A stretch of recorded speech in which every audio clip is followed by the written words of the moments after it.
The power of giving. Have you ever stopped to wonder why some people completely transform their lives, while others remain stuck, trapped in the same pain, the same limitations, the same invisible cycles? Life reveals, in subtle and powerful ways, that the way we think becomes the foundation for everything we build. The beliefs we repeat, the stories we tell ourselves, the meaning we attach to our circumstances, all of it shapes our reality. It is often said that what you think about, you become. But if thought is so powerful, why do so many people stay exactly where they are, year after year, without real change?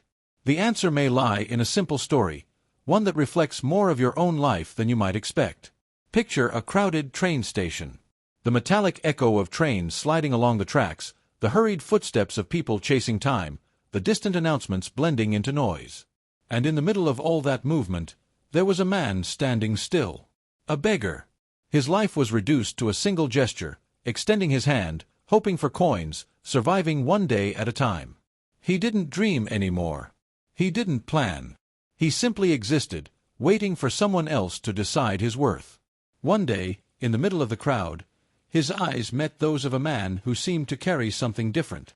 It wasn't just wealth, it was presence, confidence, direction. The beggar felt a spark of hope. Maybe this man would be the one to change his day, maybe even his life. So, like always, he reached out his hand. But instead of giving money, the man gave him something unexpected, a question. Do you always just receive? Have you ever tried giving something to someone? The beggar froze. The question didn't make sense. Give? What could he possibly give? Confused, he answered honestly, I have nothing. The man looked at him and replied with words that would echo far beyond that moment. If you have nothing to give, then you have no right to ask. I believe in exchange. I only give when I receive something in return. And just like that, he walked away. But the conversation didn't end there. That night, the beggar couldn't sleep. The words kept repeating in his mind, over and over again. What could I give? For the first time in years, he questioned himself, not his circumstances, but his position in life. Was he truly a victim of bad luck, or had he accepted a role without ever challenging it? In the silence of that night, something shifted. A small discomfort turned into curiosity, and curiosity slowly turned into possibility. 2 days later, as he wandered near the tracks, something caught his attention. Wildflowers. Small, fragile, almost invisible to those rushing by. But to him, in that moment, they represented something new. An idea began to form. What if I offered a flower in exchange for each coin? It sounded simple, almost insignificant. But it was different. The next day, he returned to the station, holding a few flowers in his hands. When someone gave him a coin, instead of just nodding, he handed them a flower. The reaction was immediate. Surprise. Then a smile. A real one. And for the first time, the beggar felt something he hadn't felt in a long time, dignity. That small act changed everything. In the following days, he repeated the gesture. And something remarkable began to happen. People didn't just pass by anymore, they stopped. Not only to give, but to receive. What was once begging slowly transformed into exchange. Into connection. Into value. He noticed something even more powerful. When he had flowers to offer, people were more willing to give. But when his hands were empty, he became invisible again. That contrast revealed a truth that changed his perspective forever. People don't respond only to need, they respond to value. Days turned into weeks, and weeks into transformation. One day, he saw the businessman again.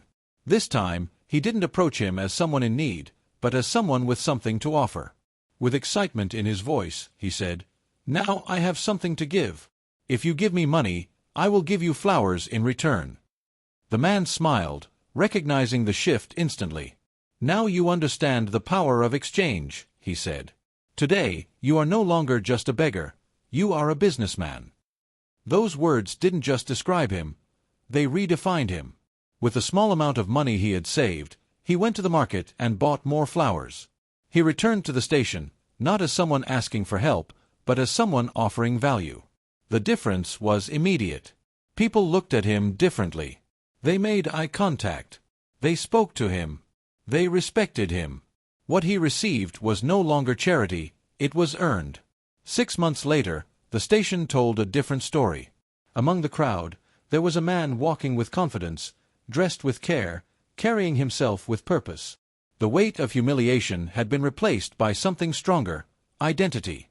He was no longer surviving. He was building. And then, once again, their paths crossed.